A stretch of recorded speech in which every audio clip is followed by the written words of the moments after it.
어쨌든 시작하겠습니다. 많이 버벅거려서 죄송하고요. 안녕하십니까. 초대해 주셔서 감사하고요. 저는 한국여성산악회와 한국산서에서 활동하고 있는 김세옥이라고 합니다. 앞서서 명희 씨는 현장의 생생한 등반가로서 얘기를 해주셨는데, 제 얘기는 주로 담론이 될 것 같아서, 저기 걱정은 되고, 딱딱하고 어려운 담론이 될 것 같아서, 벌써부터 죄송한 마음이 들지만, 그래도 씩씩하게 시작해 보도록 하겠습니다.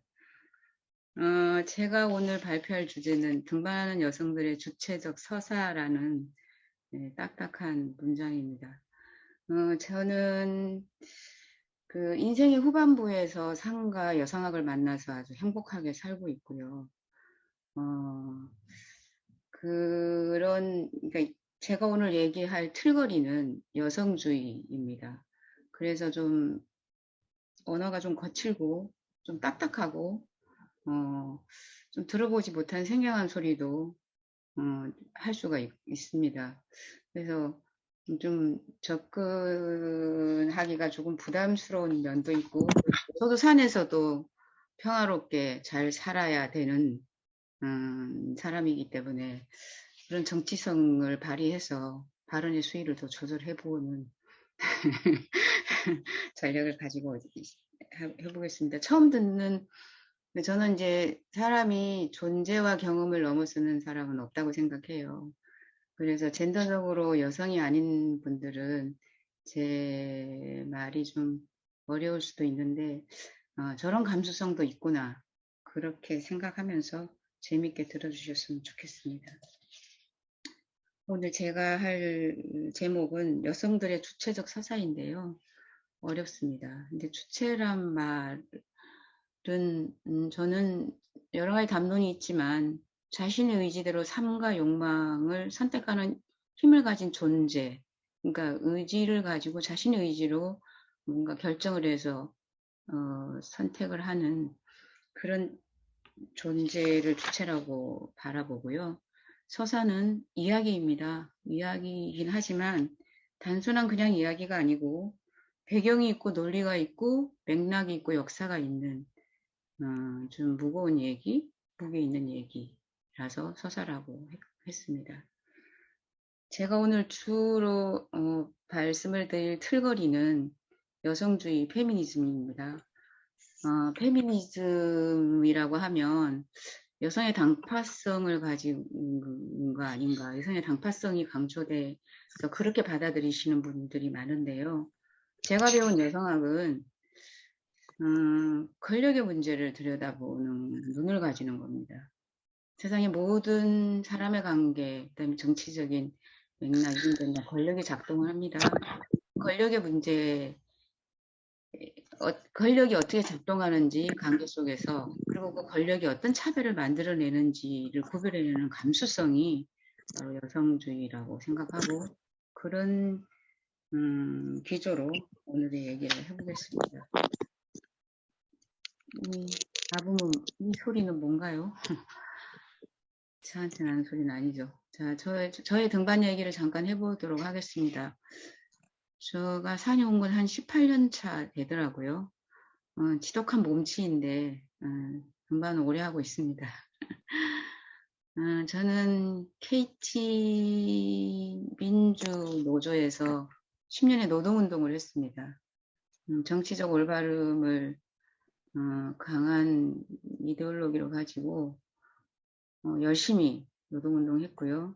그래서 한 번의 구속과 두 번의 해고를 당했습니다. 근데 제가 너무 리버럴한 사람이라 노동운동에 맞지 않겠다라고 판단한 시기에 우연하게 여성학이라는 학문을 만나고 또 몸이 안 좋아서 워킹을 시작해서 등반이라는 몸의 세계로 진입을 하게 됐어요. 그래서 이제 여성학은 제게 복음인데 왜 복음이냐고 하면 정치적 올바름에 벗어나서 개인의 복지와 행복을 추구하는 것이 결코 부끄러운 일이 아니라는 깨달음을 얻게 해줬고요. 또 등반은 몸이 얼마나 중요한지를 알게 해줬어요. 그리고 그렇게 등반과 여성학이라는 두 전문성을 만나서 필연적으로 공부하게 됐고, 그래도 두 전문성을 가지고 인생 후반부를 즐겁게 살고 있습니다. 초기에 등반할 때 제 모습이고요. 서울등산학교 1기여서 박지길 가는데 제 모습을 찍어서 호상사가 이렇게 광고로 쓰기도 했습니다. 예, 이거 따길 앞인데 어리버리하게 서 있죠. 네, 2번 나의 등반 이야기 저희 보고 있습니다. 네, 예, 지금 이게 예, 잘 보입니다. 아주. 사진 나오나요? 예, 예, 예. 잘 됐습니다. 네네네네네네. 고맙습니다. 그럼 저 혼자 떠들었네. 아유, 네, 고맙습니다. 예, 저 예, 어색한데. 그 다른 분들 예. 다 참을성 있게 참아주셔서 고맙습니다. 말씀해 주셔야죠. 예, 예, 예, 예. 이거 에키디미로 내려가는 모습이고요.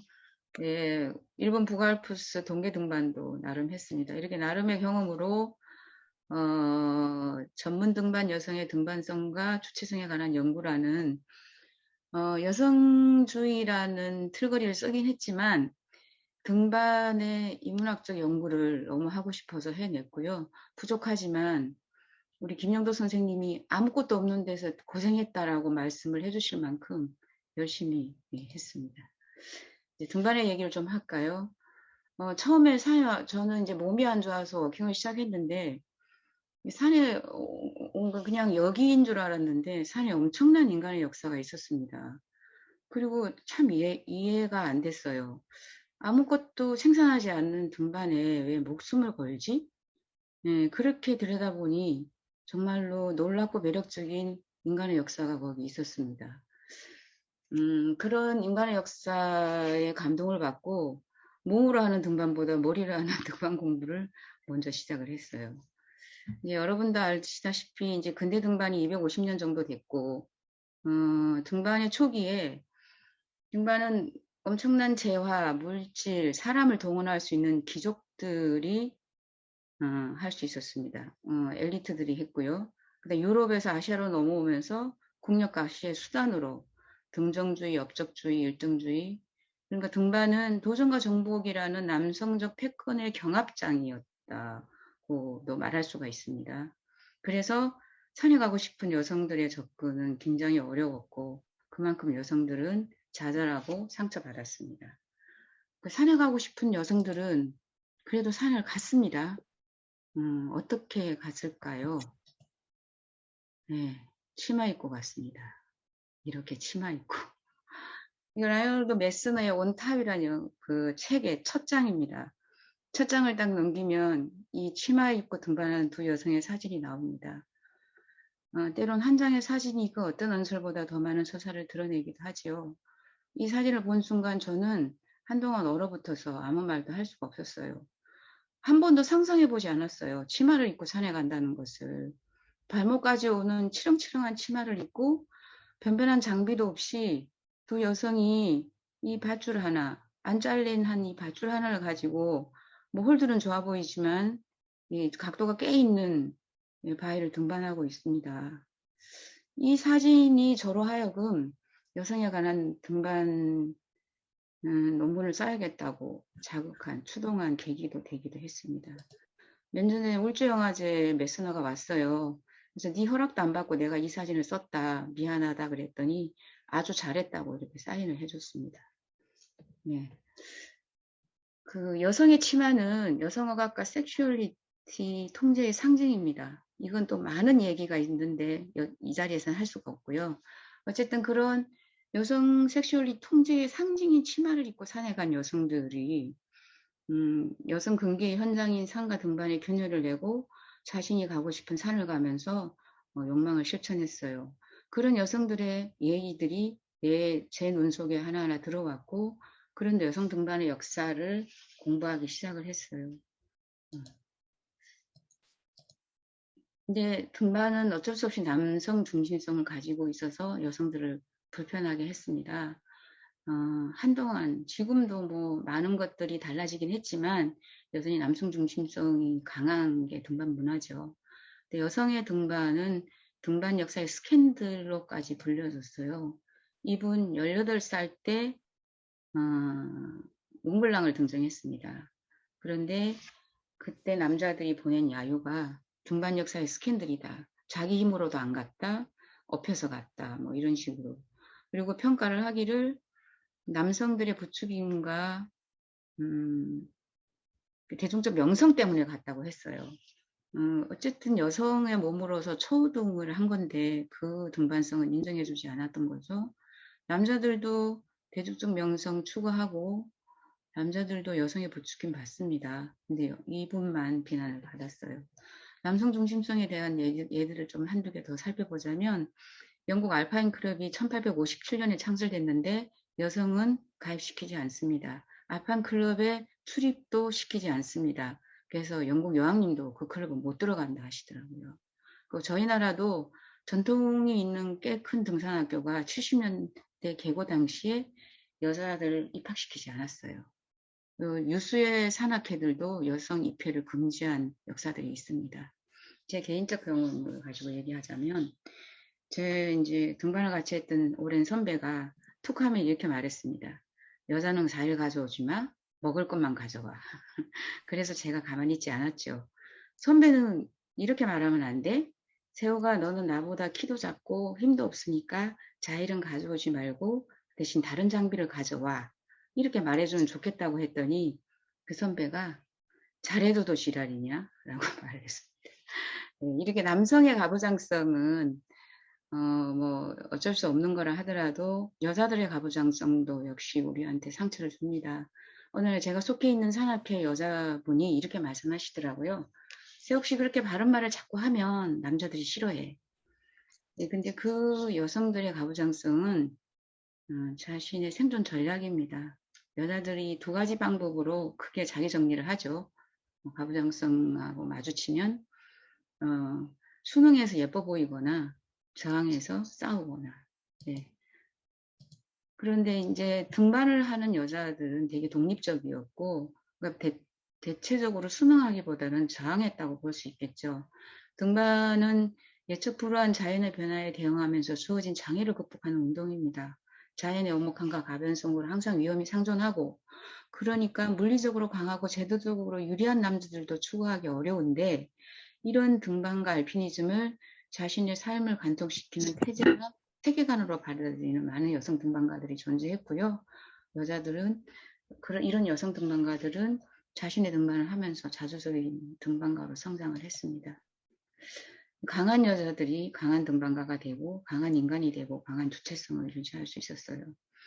남성 중심적인 조직과 문화를 수용할 수 없었던 여성 등반가들은 계속 그 조직, 규범, 질서에 저항하면서 자신의 등반을 해 나갔습니다. 이렇게 치마 입고 가고, 네, 자신의 모든 물자를 쓰기도 하고, 애니팩이요. 네, 네, 네, 반다입니다. 예, 아리슨 하그리고스. 임신한 몸으로 위험한 거백 등반을 했다고 엄청난 비난을 받았죠. 그리고 오늘날 아줌마 원정대. 예. 몇몇 사례를 좀 확인해 보겠습니다. 저희 나라에도 훌륭한 여성 등반가들이 많았습니다. 1984년 한국 최초로 여성 동계 히말라야 등정이란 역사를 쓰면서 안나푸르나를 동계 등정한 김영자 선배가 있습니다. 그 훈련이 얼마나 초인적이었는지는 박인식 선배가 쓴 사랑과 산에 잘 나와 있습니다. 그 책에서 유일하게 여성 등반가를 써주셨는데 그게 김영자 언니입니다. 인터뷰를 하러 가서 그 상처 때문에 조심스럽게 인터뷰를 할 때 이 언니가 저한테 청빙이라고 얘기를 했어요. 동계 안나푸르나가 얼마나 고통스럽고 힘들었는지를 이 푸른 얼음이 너무 얼어서 푸른색으로 보였다는 이 두 글자에서 제가 느낄 수 있었고요. 동계 등반을 3년 차에 성공했습니다. 그 해 2년 동안은 언니 눈앞에서 그 셀파와 후배가 죽는 과정을 다 목격하면서도 세 번째 가서 기어이 등정을 했는데 그 등정이 이렇게 정상이 아니고 메인이 아니고 중앙봉이었습니다. 그래서 이게 엄청나게 논란거리가 됐는데 등정주의, 업적주의를 그러니까 팽배하던 시절이라 중앙봉인데도 등정을 했다라고 얘기하는 바람에 여자의 몸으로 동계 안나푸르나를 중앙봉이라도 등정한 건 굉장히 주목할 만한 업적이었음에도 박수도 환영도 못 받고 상처받고 결국 등반을 접었습니다. 네, 남난이. 네, 저는 이제 연구를 하면서 이분이야말로 산의 남성 중심성과 온몸으로 저항하신 분이 아닌가. 네, 그런 생각이 들 만큼 이분의 얘기가 많습니다. 개인적 인터뷰를 할 때 본인이 굉장히 아픈 일이 있어서 제가 제 논문을 쓰겠다고 그 아픔까지 묻어 인터뷰를 할 수가 없어서 책, 글, 그 다음에 간접 인터뷰를 했습니다. 1984년 여성 최초로 단독 동계 태백산맥 정주라는 엄청난 업적을 남기고 93 에베레스트의 상처를 받고 낮은 산으로 내려갔습니다. 한국 산서에서 발행하는 산서 21호에 이분이 쓴 글이 있어요. 거기서 어떻게 표현하셨냐면 여자여서 받아야 했던 차별과 멸시에 대한 아픔과 해안이라고 표시했어요. 이런 표현에서 얼마나 많은 상처를 가지고 산을 떠났는지 알 수가 있습니다. 주목할 점은 91년도 청백산악회 이현옥 선배와 함께 토항 빙폭을 여성 단독 초등을 한 것도 있습니다. 태백산맥 동계 종주할 때 남난이신 모습입니다. 88 여성 맥키니 등반대도 또 주목할 만합니다. 조이덕, 김은숙, 지연옥, 이현희, 백영미 아름다운 이름들입니다. 당시에는 여성 등반대라 하더라도 남성들이 지원하고 조직해주지 않으면 원정 가기 어려웠던 시절인데 이 언니들은 스스로 등반대를 기획하고 조직하고 펀딩하고 그다음에 집을 얻어서 1년 동안 합숙훈련을 한 만큼 열심히 준비해서 갔습니다. 이 88 여성 맥키니 등반대, 그러니까 대난리로 바뀌었는데 공식 명칭이 맥키니라 그냥 썼습니다. 가 가지는 등반사적 의미는 여성 최초로 자력으로 비아열대 등반이라는 기록을 가집니다. 그러니까 포터 없이 모든 짐을 자신들이 직접 다 날라야 했다고 그래요. 엄청 힘들었다고 합니다. 얼마나 힘들었는지 얼굴에 나타나시죠. 네. 네, 그 다음 김점숙. 토항 빙폭을 로프 없이 단독 등반한 전위적인 등반 기록을 가지고 있습니다. 탈레이 사가리에서 산하에 가신 최성철님과 함께 이 두 부부는 정말 산에서는 정말 전설과 신화로 남지 않을까 생각합니다. 이렇게 점숙 씨 얼굴은 찾기가 어렵고요. 그 대신 로프 없이 바일만 가지고 올랐던 320m 토항폭입니다. 이렇게 전위적이고 첨예한 등반을 했던 이 여성 등반가들의 의의는 뭔가 살펴보자면 생물학적 여성이 전에는 해낼 수 있을 거라고 상상하지 못했던 여성 등반가들의 물리적 힘과 등반 기술력을 증명한 전설과 신화입니다. 그리고 이것은 후배 등반가들에게 꿈과 희망을 주었습니다. 우리도 할 수 있다. 우리도 갈 수 있다. 이런 거죠.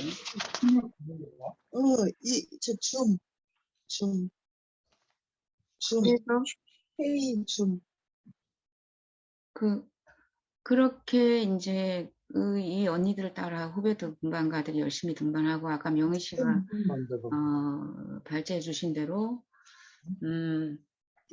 고산거벽을 이제 등반하기 시작했습니다. 근데 고산거벽 등반은 성격상 강한 힘과 높은 기술력을 필요로 합니다. 그런데 그냥 계속 해도 되는 거죠. 남성이 이제 산에서 아까 명희 씨처럼 주도적인 톱쟁이로서 자긍심을 가지고 주도적인 등반을 하던 여성들은 이제 고산거벽 등반을 가서 누군가의 짐이 되고 신체적으로 열등한 자신을 발견하고 등반가로서 실존의 충격을 받습니다.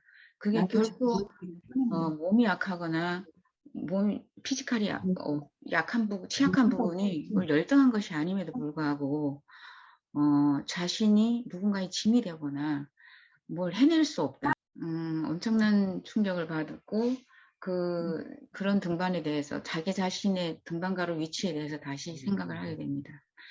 그리고 이제 여성이라고 일방적이 배려하거나 아니면 남성적 위계를 가지고 조직을 운영하거나 이런 여성과 남성의 다른 문화, 관계, 소통하는 방식, 특히 가장 중요하게 몸의 차이 등은 여성 등반가들에게 커다란 좌절과 부담으로 돼서 아까 명희 씨가 말한 대로 다시는 남성하고 등반하지 않아야겠다는 결심을 하게 됩니다. 그래서 이분들이 하게 된 게 이제 여성 단일 등반팀, 아줌마 원정대. 이 아줌마라는 명명에 대해서도 또 여러 가지 말을 할 수 있지만 오늘은 그런 자리가 아니니까 넘어가도록 하겠습니다. 이 아줌마 원정 여성들끼리 이제 거벽 등반을 하게 됩니다. 네, 유럽 먼저 아까 갔고요. 저보다 더 많은 자료를 보여주셨어요. 피츠로이입니다. 피츠로이는 아시아 여성 최초였기 때문에 보고대회도 갔습니다. 그다음에 트랑고, 6천이 넘는 벽을 여성들이 갔다 왔죠. 등장하고 난 뒤 셀파들이 꽃다발을 줬네요. 이렇게 여성들만의 거벽 등반을 할 수 있었던 것은 강한 힘과 체력이 있어서 가능했던 겁니다. 여성주의에서 여성의 몸은 굉장히 중요한 주제인데요. 몸이 강화돼서 이렇게 자신의 몸적 성취감을 느끼는 일은 여성들은 잘 경험할 수 없는 일입니다. 왜냐하면 근대 초기에 여성들한테는 체육도 가르치지 않았어요. 그리고 육체와 정신이 다르다는 데카르트의 이분법을 우리가 배우면서 자랐고, 근데 그렇지 않죠. 육체와 정신은 메비우스의 띠처럼 서로 연결되어 있고 서로 조응하는 거죠. 근데 이제 남성 등반가들도 물론이지만 여성 등반가들이 엄청나게 몸을 단련합니다. 그 몸을 단련하는 과정도 제가 인터뷰를 했는데 정말 상상을 초월합니다. 그렇게 간단한 훈련과 노력을 통해서 사회랑 공간을 통제할 수 있게 된 힘과 기술력으로 힘이 세지면 이 힘센 몸으로 갖는 성취감이 인식적 여성 주체성을 확장시키고 그것이 여러 가지 인파워링을 초래한다는 것을 제가 연구해서 발견했습니다. 그래서 몸이 강해지는 거는 여러 가지 변화, 여성의 인파워링에 중요하다. 제가 온라인 산악회 여성 아줌마들하고 많은 등반을 하는데요. 이분들 엄청 열심히 등반합니다. 근데 제가 바라보건대 그 이유는 이분들도 일찍이 느끼지 못했던 몸적 성취감, 자기 힘이 세지고 등반력이 늘고 몸이 강화되는 그런 희열을 등반에서 발견할 수 있기 때문에 열심히 하는 거라고 생각하고 이건 제가 다른 또 하나의 연구 주제로 생각하고 있습니다. 등반은 인류에게 큰 위로와 쾌락을 줍니다. 그건 우리 여성들도 즐기면서 산에서 주체적인 존재로 성장을 했고요. 가부장제는 여성에게 가족, 모성, 결혼, 로맨스의 이데올로기로 여성의 자발적 공모를 획득해서 유지되고 있다고 약간 극단적인 페미니스트들은 생각하고 여성주의는 그런 공부를 합니다. 그런데 우리 여성 등반가들은 그런 가부장제와 갈등하면서도 등반가로서의 자기 욕망을 포기하지 않았어요. 그래서 어떻게 하냐면 산에 가기 위해서 결혼도 하지 않거나 아이를 낳지 않거나 이런 전략으로 자신의 젠더 역할을 조성하고요. 자발적 실업과 자기 자원의 개발로 등반 욕망과 생존을 구역합니다. 이 두 번째는 남성 등반가들에게도 해당되는 내용이겠죠. 그래서 제가 본 바는 여성 등반가들은 주체적이고 실천적인 타고난 현장의 여성주의자들이었습니다. 본인들은 아니라고 해요. 근데 단지 저희 연구는 그것을 발견했을 뿐입니다. 등반하면서 참 행복한 여성들로 살고 있더라고요. 제가 인터뷰한 모든 여성 등반가들은. 근데 여성주의 목표가 그겁니다. 개별 여성이 억압과 장애 없이 자신의 욕망을 추구하고 그것이 개인적 복지와 쾌락으로 구현되는 것이 여성주의의 진화이고 최종적 목표라고 저는 생각하는데요. 김은실 선생님의 말씀대로 페미니스트들은 하늘에서 내려온 새로운 인류가 아니고 자신이 살고 있는 현실에서 매일 새롭게 자신을 만들어가는 의식적인 행위자들입니다. 자신의 힘과 주체성으로 등반 욕망을 실천하고 있는 여성 등반가들은 산이라는 특별한 공간에서 전문 등반이라는 독특한 시간과 경험을 구성하고 여성주의 정치성을 구현하고 매일매일 자신을 새롭게 만들어가는 의식적인 행위자들이었습니다. 그래서 저처럼 이렇게 행복하게 등반하고 웃으면서 살 수 있는 것 같습니다. 많은 여성과 등반가들의 웃는 모습을 여기 담고 싶었는데 초상권도 있고 시간도 없어서 저처럼 웃을 거라 생각하고 제 모습만 담았습니다. 이상으로 제가 거칠고 짧고 급하게 등반하는 여성들의 구체적인 등반 얘기를 해보았고요. 등반하는 모든 여성들을 응원합니다. 삶과 삶에서 즐겁고 행복하시기를 빌고요. 조비산 암장에서 유일하게 책 읽은 클라이머 김세옥이었습니다. 감사합니다.